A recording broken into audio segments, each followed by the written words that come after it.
Today we want to discuss the prospects of humanity in context of artificial intelligence, a topic which has sparked controversial debates on the opportunities and risks that come with such technologies. So, will new technologies such as artificial intelligence help us to save humanity last but not least?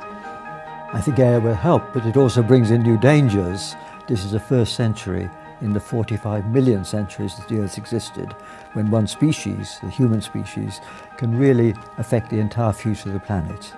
Because there are more of us, we're having a bigger collective effect on the planet through our effects on the climate and resources, and also we are more empowered by technology.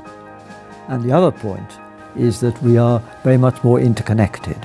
And because it's such a complex system to control, this is where AI can be very helpful in principle, because the thing about AI is it can handle very, very large networks in real time.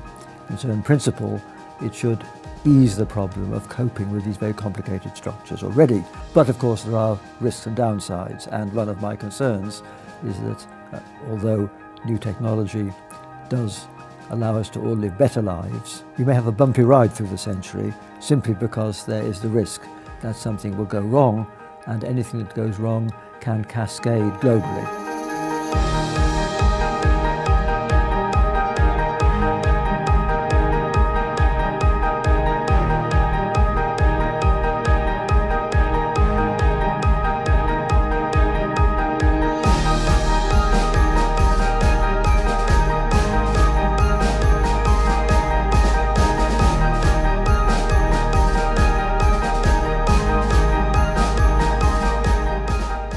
So how can humans retain the authority over AI decision-making models such as machine learning? Well, it's important that they should, because as you say, when machines learn, they have to learn from some large data set. And if that's a human-generated data set, it'll have biases in, and that's a problem. But I think there's a more serious problem than that, which is that if we are going to be sent to prison or recommended for an operation or even denied credit, then we want to feel that we can be given reasons for this and can contest them if we want to.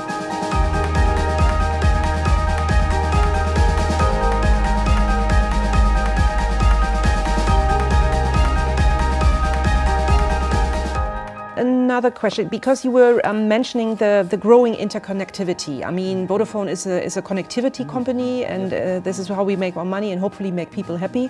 But you also said there is obviously also a downside to it, because it will make social inequality more apparent to those who don't profit from wealth. So how does interconnectivity, digitization impact social cohesion of societies? How do you foresee that? Well, of course, it has one effect which can be damaging already, which is that however weird your ideas are, you can find some other people somewhere in the world who share them. And so there is this echo chamber, which means that it's easier for extremist groups to organize themselves without geographical proximity. And that's obviously a downside. And if we combine that with the fact that small groups are far more empowered by cyber technology or biotechnology to cause real catastrophes, this is something which is very hard to deal with without a big tension between privacy, security and liberty.